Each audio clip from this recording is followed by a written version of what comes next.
नमस्कार, मैं Anil Dadij, assistant professor in zoology S K government girls college Sikar. आज की वीडियो में हम चर्चा करेंगे स्पंजों में पाए जाने वाले नाल तंत्र के बारे में। स्पंज संघ पॉरीफेरा के जंतुओं को कहा जाता है। ये जंतु स्पंज इसलिए कहलाते हैं कि इनके शरीर पर छिद्र या पोर्स पाए जाते हैं, जिन्हें ओस्टिया के नाम से जाना जाता है। संघ पॉरीफेरस जो है उसका नाम पॉरीफेरा दो लैटिन वर्ड्स या शब्दों से मिलकर बना होता है। पहला लैटिन वर्ड पॉरी यानी PORI पॉरी, जिसका अर्थ होता है पोर्स या छिद्र, तथा दूसरा लैटिन वर्ड फेरा FERRA फेरा, फेरा का मतलब होता है धारण करने वाला। अर्थात वे जंतु जिनके शरीर पर ओस्टिया पाए जाते हैं उन्हें हम पॉरीफेरा के नाम से जानते हैं। पॉरीफेरा संघ के जंतुओं की मुख्य विशेषता है कैनाल सिस्टम या नाल तंत्र का पाया जाना है। ये जंतु अरीय सममिति या रेडियल सिमेट्री वाले जंतु होते हैं जो एक जगह पर फिक्स होते हैं। अपने भोजन के लिए एक स्थान से दूसरे स्थान पर ये जा नहीं सकते, इसलिए इनके अंदर भोजन को उनकी तरफ आना होता है, चलकर आना होता है। और या दूसरे शब्दों में ये कहें कि वाटर करंट या जल धारा भोजन के कणों को इनकी तरफ बहा कर लाती है। यही जल धारा या वाटर करंट इनकी तरफ फ्रेश ऑक्सीजन लाती है, तथा जल धारा जब शरीर से दूर जाती है तो उत्सर्जित पदार्थ व CO2 व गैमीट्स को शरीर से बाहर ले जाती है। तो ये कैनाल सिस्टम जो पाया जाता है वो मुख्य रूप से न्यूट्रिशन, रेस्पिरेशन, एक्सक्रीशन व रिप्रोडक्शन से संबंधित होता है। स्पंजों में सर्कुलेटरी सिस्टम चूँकि नहीं पाया जाता, इसलिए ये और महत्वपूर्ण हो जाता है। स्पंजों में मुख्य रूप से 3 प्रकार के कैनाल सिस्टम पाए जाते हैं, एस्कॉन, साइकोन व ल्यूकोन।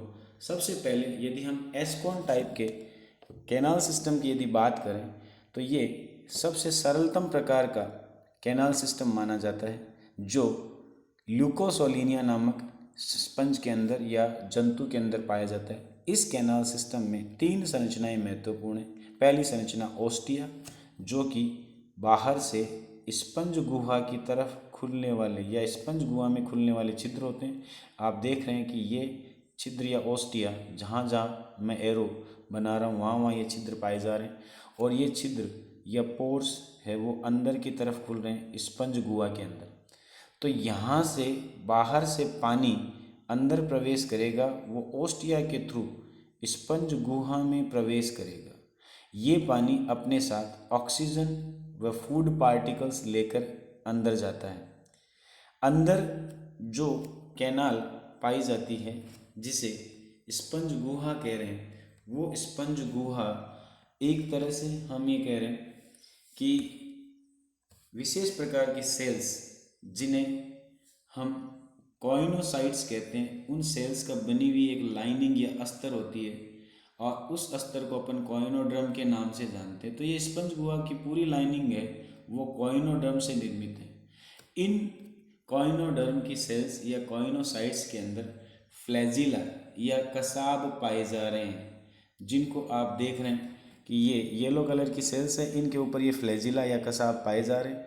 ये कसाब या फ्लैजिला जब मूव करते हैं तो वाटर करंट उत्पन्न होती है, और ये वाटर करंट ओस्टिया के थ्रू अंदर की तरफ प्रवेश करती है। फिर ये वाटर करंट इन्हीं फ्लैजिला या कसाब के मूवमेंट के द्वारा ओस्कुलम के थ्रू शरीर से बाहर की तरफ भेज दी जाती है।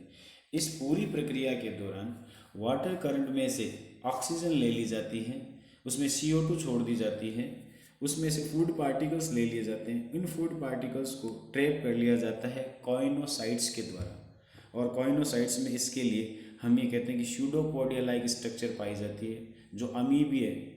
जैसे अमीबा के अंदर हम कहते हैं कि भोजन ग्रहण किया जाता है, ठीक उसी तरह से इनके द्वारा फूड पार्टिकल्स ग्रहण कर लिए जाते हैं। जाते वक्त इस वाटर करंट के अंदर CO2 और एक्सक्रीटरी प्रोडक्ट छोड़ दिए जाते हैं।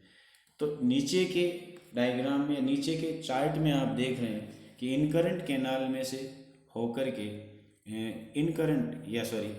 अंदर प्रवेश करने वाला पानी ओस्टिया के थ्रू स्पंज गुहा में प्रवेश कर रहा है, उसके बाद में ओस्कुलम के थ्रू शरीर से बाहर जा रहा है। फिर अगला कैनाल सिस्टम जो होता है वो साइकोन प्रकार का कैनाल सिस्टम है, जो कि साइफा और ग्रेंशिया जैसे बेलनाकार स्पंजों की विशेषता है।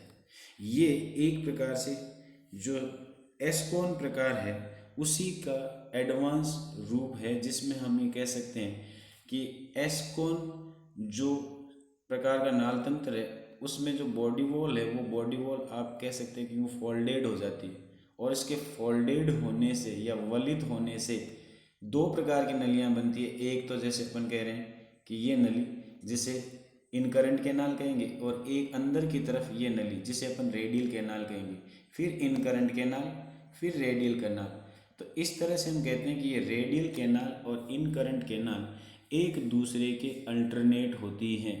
जैसे कि अपन नीचे के डायग्राम में देख पा रहे हैं कि ये जो हल्के ब्लू कलर में जो कैनाल आपको दिखाई दे रही है वो तो है रेडियल कैनाल, और वाइट कलर में ये जो है वो इनकरेंट कैनाल है। ये इनकरेंट कैनाल और रेडियल कैनाल आपस में छिद्रों के माध्यम से जुड़ी हुई होती है। इन छिद्रों को हम प्रोसोपाइल के नाम से जानते हैं। यानी प्रोसोपाइल वे छिद्र होते हैं जिनके द्वारा इनकरेंट कैनाल रेडियल कैनाल से जुड़ी हुई होती है। यानी इनकरेंट कैनाल के अंदर जो पानी आता है वो इन प्रोसोपाइल या आगम द्वार है उनके द्वारा रेडियल कैनाल में आता है।